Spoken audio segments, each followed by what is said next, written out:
The past and the present and the future, faith and hope and charity. You ever walk into a classroom and immediately know who the cool kids were? I'm not talking about the ones with the best grades. I mean the ones who had the right stuff. The right folder, the right lunchbox, even the right way to decorate their hair. If you were a kid in the 1970s, you remember how school wasn't just about math tests and pop quizzes. It was about the fads, the things that made you stand out, the stuff we begged our parents for, traded with friends, and sometimes even got taken away by teachers. Let's take a trip down memory lane and relive the best school fads of the 70s. Pee-Chee folders, the ultimate doodle canvas. If you had a Pee-Chee folder, you weren't just keeping your papers together, you were making a statement. These things started out as just a basic yellow folder with athletes printed on them, but nobody actually used them as they came. The moment you got your hands on one, the artwork began. You'd sketch your name in bubble letters, draw band logos, or maybe some totally unnecessary flames down the side. If you were really artistic, you might turn the little track runners into a full-blown football battle scene. And then there was the erasing trick. If you rubbed an eraser over the cover long enough, you could wipe away the yellow color completely, leaving a blank patch for new doodles or secret messages. Iron-on patches and personalized jean jackets. Back in the 70s, kids didn't just wear jeans, they customized them. Denim jackets weren't just something to throw on when it got cold. They were a walking billboard for your personality. You had to have the right patches, peace signs, rock band logos, maybe a smiley face, if you were feeling friendly. Iron-on patches were our way of making a plain jacket or a pair of jeans totally unique. Some kids had a favorite sports team on theirs, others went for the keep on truckin' vibe. And then there were the kids who just covered every inch of fabric with patches until you couldn't even tell what color the jacket was anymore. And if your mom was really cool, she'd sew them on properly so they wouldn't peel off after one wash. Mood rings, your emotions on display. You are about to witness the most amazing man-made jewelry ever created. The original multicolor mood ring. Mood rings were one of those things that seemed like magic when you were a kid. One second the stone was deep blue, meaning you were calm. Then you got nervous about that math test, and suddenly it was green. If it turned black, that meant it was either broken or you were in a seriously bad mood. We all acted like these rings were scientifically accurate, but deep down, we knew they didn't actually predict emotions. That didn't stop everyone from checking their mood 20 times a day. Of course, there was always that one kid who wore theirs for so long that their finger turned green from the cheap metal. Scratch and sniff stickers, the classroom currency. Nothing made you work harder in school than the possibility of earning a scratch and sniff sticker. Your teacher slapped one on your test paper and suddenly it didn't even matter what grade you got. It smelled like root beer.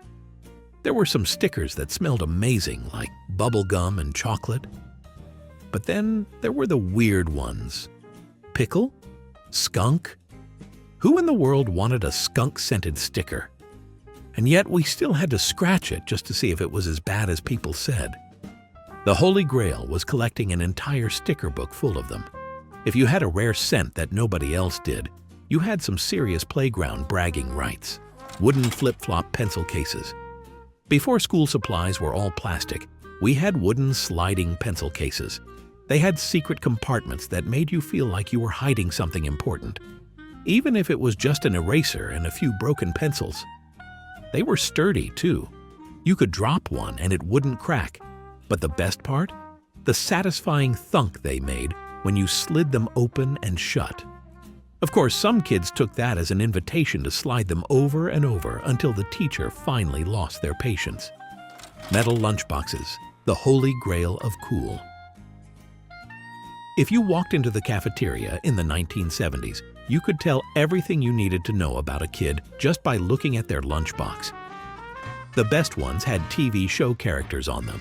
Scooby-Doo, the Fonz, Star Wars. If you had a generic plaid one, well, sorry to say, but nobody was trading sandwiches with you.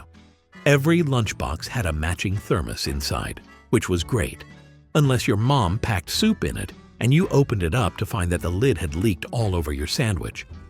Of course, the other purpose of metal lunchboxes. They made excellent weapons in a pinch. Swing one of those bad boys too hard on the playground, and you might send someone straight to the nurse's office. Take a quick pause and click on this awesome button called subscribe so we can stay connected. It will also encourage me to share many more 70s treasures like the one you're watching right now. Thanks. Trapper Keepers, the king of organization. Boy, I've got to get a trapper and get my act together. If you do, I'll let you carry my books. When Trapper Keepers hit the scene in the late 70s, they were an instant status symbol. A regular binder was fine, but if you really wanted to be organized, or at least look like you were, you had to have a Trapper Keeper. These things had a Velcro flap that made the most satisfying rip when you opened it, something teachers absolutely hated. By the time second period rolled around, at least 3 kids had already had theirs confiscated. But nothing made you feel like you had your life together, quite like flipping through those built-in folders. Even if you still couldn't find your homework. Ribbon barrettes, the pinnacle of 70s hair fashion. For girls in the 70s, ribbon barrettes were a must-have. They were colorful, they were long, and they flowed behind you when you ran down the hallway. If your mom was really on top of things, she'd weave ribbons into your hair so they matched your socks.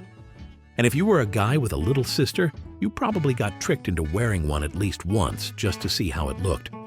Some girls had entire collections of barrettes in every color. They might have been small, but they made a statement. And if one fell out on the bus, someone was taking it home. Clackers, the playground menace. Clackers seemed like a simple toy. 2 hard acrylic balls attached to a string. What could go wrong? Well, turns out, a lot. The goal was to get them swinging up and down, making a loud clack each time they smacked together. The problem?